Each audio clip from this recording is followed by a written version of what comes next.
नमस्कार दोस्तों, आपका अपना स्वागत है स्टडी विद नीरज चैनल पर। दोस्तों, एजीटीए की वैकेंसी आने वाली है और आपको पता है कि स्टडी विद नीरज चैनल पर एजीटीए के लिए बराबर क्लासेस चल रही हैं। ये 75 नंबर का वीडियो होगा एग्रीकल्चर का। ये सोच लीजिए, इतने अच्छे अच्छे क्वेश्चन हमने इसमें रखे हैं कि आपको इसको पढ़ने के बाद ना कुछ भी पढ़ने की आवश्यकता नहीं पड़ेगी। अगर आपको एजीटीए में सिलेक्शन लेना है, नौकरी लेना है, तो जरूर इसको पढ़िएगा। इससे पहले आप हमारे चैनल पर नए आए हैं तो चैनल को जरूर सब्सक्राइब करिए, जिससे जो है आपके पास सारे वीडियो पहुंचे। चलिए हम स्टार्ट करते हैं एग्रीकल्चर। ठीक है, एजीटीए के लिए देखिए पहला प्रश्न। देखिए रिले क्रॉपिंग, इससे रिले क्रॉपिंग से आप सारे लोग जो है जानते हैं रिले क्रॉपिंग क्या होती है। ये क्वेश्चन जो है पूछा जा चुका है। ठीक, देखिए ये होती क्या है, एक ही क्षेत्र में एक वर्ष में 4 फसलें इस प्रकार लेना कि पहली फसल की कटाई से पहले और दूसरी फसल की बुआई कर दी जाए। मतलब पहली फसल की कटाई के पहले आप दूसरी फसल की बुआई कर दें, ये जो है आपको रिले क्रॉपिंग के अंतर्गत आता है। ठीक है, चलिए क्वेश्चन संख्या 2 की तरफ बढ़ते हैं। गेहूं में क्राउन रूट्स क्या है? बहुत बढ़िया प्रश्न है। क्वेश्चन नंबर 2, गेहूं में क्राउन रूट्स प्रकट होती है क्या?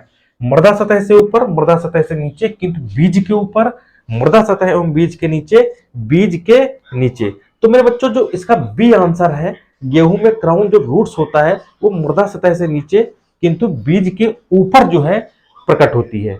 ठीक है, बीज के ऊपर जो है प्रकट होती है। चलिए नेक्स्ट क्वेश्चन, क्वेश्चन संख्या 3 पे बढ़ेंगे। देखिए निम्न फसलों में से किस फसल में नील हरित शैवाल का प्रयोग सर्वाधिक लाभकारी है?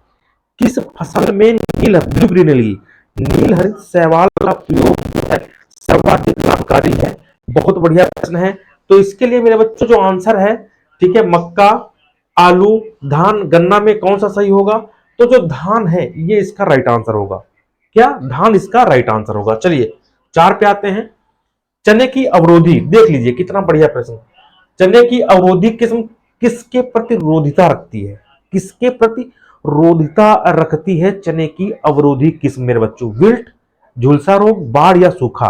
तो इसका जो आंसर होगा ये होगा ए नंबर। क्या? ए नंबर, विल्ट। चलिए 5 नंबर पे आते हैं। देखिए 5 नंबर क्या कहता है? बहुत बढ़िया प्रश्न है। 5 नंबर, पौधों में प्रकाश संश्लेषण के द्वारा भोजन का निर्माण होता है। इस प्रक्रिया के लिए पर्णहरित में किस तत्व की उपस्थिति अनिवार्य होती है? ठीक है, अब देखिए कैल्शियम, लोहा, मैग्नीशियम या बोरान, तो किस तत्व की आवश्यकता होती है मेरे बच्चों? ये मैग्नीशियम तत्व की आवश्यकता होती है। ध्यान रखना, बहुत बार क्वेश्चन पूछा गया है। ठीक है, और आपको पता है कि एजीटीए में कम से कम 100 में 50 क्वेश्चन एग्रीकल्चर के आने की प्रबल संभावना है मेरे बच्चों। ठीक है, चलिए 6 नंबर पे आते हैं। देखिए कितना बढ़िया प्रश्न, कितना बढ़िया प्रश्न। पौधों में कार्बोहाइड्रेट के स्थानांतरण, ट्रांसलोकेशन, स्थानांतरण, प्रोटीन तथा पानी के उपापचय, कोशिका विभाजन की प्रक्रिया किस पोषक तत्व की कमी होने पर संभव नहीं है? संभव नहीं है। इसका आंसर है बी, बोरान। बोरान इसका राइट आंसर है मेरे बच्चों, ध्यान रखना। चलिए नेक्स्ट प्रश्न की तरफ बढ़ते हैं। नेक्स्ट प्रश्न की तरफ देख लीजिए। क्वेश्चन संख्या बात करेंगे 7 नंबर की हम बात करेंगे। लिखा है अरुणा किस फसल की उत्परिवर्तित किस्म है? अरुणा किस फसल की उत्परिवर्तित किस्म है? मटर की, कपास की, अरंडी की या सोयाबीन की? तो मेरे बच्चों ये अरंडी इसका राइट आंसर है। अरंडी, अरंडी इसका राइट आंसर है मेरे बच्चों, 7 का सी। चलिए आगे बढ़ते हैं। 8 नंबर देखिए, बहुत बढ़िया प्रश्न, बहुत बढ़िया प्रश्न। एंटीसेनेसेंट पॉलीहार्मोन इसमें से कौन है? तो जिब्रेलिन का आप नाम सुने होंगे, 8 का सी। ठीक है, जिब्रेलिन, जिब्रेलिन इसका राइट आंसर है। क्या? जिब्रेलिन मेरे बच्चों इसका राइट आंसर है। चलिए 9 पे आते हैं। लिखा है ऑर्गेनिक, लिखा है ऑर्गेनिक कार्बन किसका मापक है? ऑर्गेनिक कार्बन किसका मापक है? बहुत बढ़िया प्रश्न है। ऑर्गेनिक कार्बन किसका मापक है? तो मृदा में उपलब्ध नत्रजन अवेलेबल इन नाइट्रोजन, इसका ऑप्शन ए राइट आंसर है। 9 का ए राइट आंसर है। चलिए आगे बढ़ते हैं। नेक्स्ट प्रश्न, 10 नंबर। 10 नंबर क्या कह रहा है क्वेश्चन, देख लो। लिखा है निम्न में से जौ की कौन सी एक किस्म सूत्रक्रम की प्रतिरोधी है। सूत्रक्रम की प्रतिरोधी है ज्योति, रत्ना, कर्ण, कर्ण 19 या राजकिरण आरडी 387।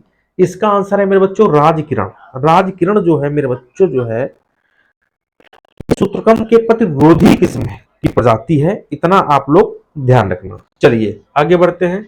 11 नंबर काली कपास, काली कपास मृदा, ठीक है। ब्लैक कॉटन सॉइल में कौन सा खनिज प्रचुर मात्रा में पाया जाता है, तो इसमें पाया जाता है मेरे बच्चों मोंटा मोरिलोनाइट, ठीक है, 11 का ए, ठीक है, ध्यान रखना। बढ़िया बढ़िया प्रश्न है।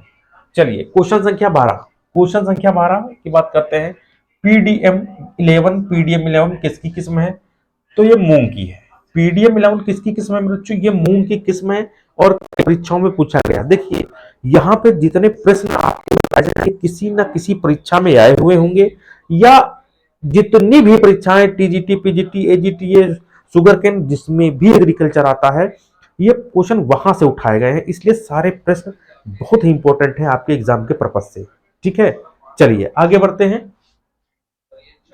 13 नंबर, ये क्या कह रहा है क्वेश्चन, देखिए 13 नंबर कह रहा है कौन से मृदा कण, कौन से मृदा कण में डायनेस्टिक हेराइजिन्स नहीं पाए जाते हैं, तो एंटी सॉल में नहीं पाए जाते हैं। इसमें एंटी सॉल में मेरे बच्चों नहीं पाए जाते हैं। 14 नंबर पे आते हैं हम लोग।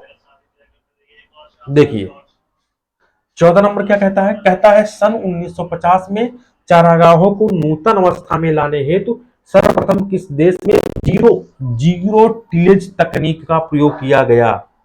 जीरो टिलेज तकनीक का प्रयोग किया गया, तो संयुक्त राज्य अमेरिका में मेरे बच्चों जो है जीरो टिलेज तकनीक का प्रयोग किया गया। चलिए 15 नंबर पे आते हैं। क्वेश्चन नंबर 15 देखिए, निम्न में कौन सा शाकनाशी अचयनित है, इनमें से कौन सा शाकनाशी के रूप में प्रयोग किया जाता है। बूटाक्लोर का प्रयोग किया जाता है, एट्रोजिन का प्रयोग किया जाता है, एलाक्लोर का प्रयोग किया जाता है, पेराक्लॉट, ये जो है मेरे बच्चों ये शाकनाशी नहीं है, ये शाकनाशी नहीं है। बाकी तीनों का जो है प्रयोग किया जाता है, ध्यान रखना। बढ़िया प्रश्न है, ठीक है, और इस पे मैं बढ़िया बढ़िया क्वेश्चन शाकनाशियों पे करा चुका हूं। 16 नंबर,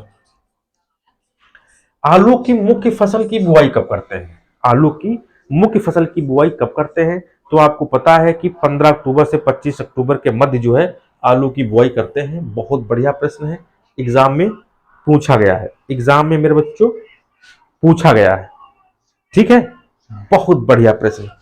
चलिए 17 नंबर, तंबाकू की आदर्श बीज दर कितनी होनी चाहिए। तंबाकू की आदर्श बीज दर कितनी होनी चाहिए, आदर्श बीज दर 2 से 3 किग्रा प्रति हेक्टेयर होने चाहिए तंबाकू की आदर्श बीज दर, ठीक है, ध्यान रखना। चलिए आगे बढ़ते हैं। नेक्स्ट प्रश्न 18 नंबर, पॉलीमरेज चेन रिएक्शन का आविष्कार किसने किया था, तो केरी मुलिस ने किया था। किसने, केरी मुलिस ने किया था। 19 नंबर देखते हैं, विश्व में प्रथम काइकी विधि से उत्पन्न क्लोन जंतु है, काइकी विधि से, तो यह है डॉली, क्या है डॉली। चलिए 20 नंबर पे आते हैं, तमाकू मोजेक वायरस, तमाकू मोजेक वायरस की खोज किसने की, तो MW बेंजारिक ने तमाकू मोजेक वायरस की खोज की। इसकी मेरे बच्चों जो पीडीएफ है, क्या पीडीएफ, इसकी पीडीएफ जो है स्टडी विद नीरज सर आपको टेलीग्राम चैनल पर मिलेगी। Study with Neeraj sir Telegram channel पर मिलेगी, ठीक है, ध्यान रखना, ठीक। और अगर आपको एजीटीए के बैच में एडमिशन लेना है मेरे बच्चों, बहुत बढ़िया एडमिशन चल रहा है, जैसे ही बैच प्रारंभ करेंगे आप लोग आ जाना। इस समय 749 रुपया जो है इसकी फीस रखी गई है। आपको ऐप डाउनलोड करना होगा स्टडी विद नीरज सर, ठीक है, study with Neeraj sir app को डाउनलोड करना होगा और उस पर आपको सारे इंस्ट्रक्शन दे दिए जाएंगे। आपको नोट्स पीडीएफ सारा कुछ आपको फ्री में यहाँ पर प्रोवाइड किया जाएगा, ध्यान रखना।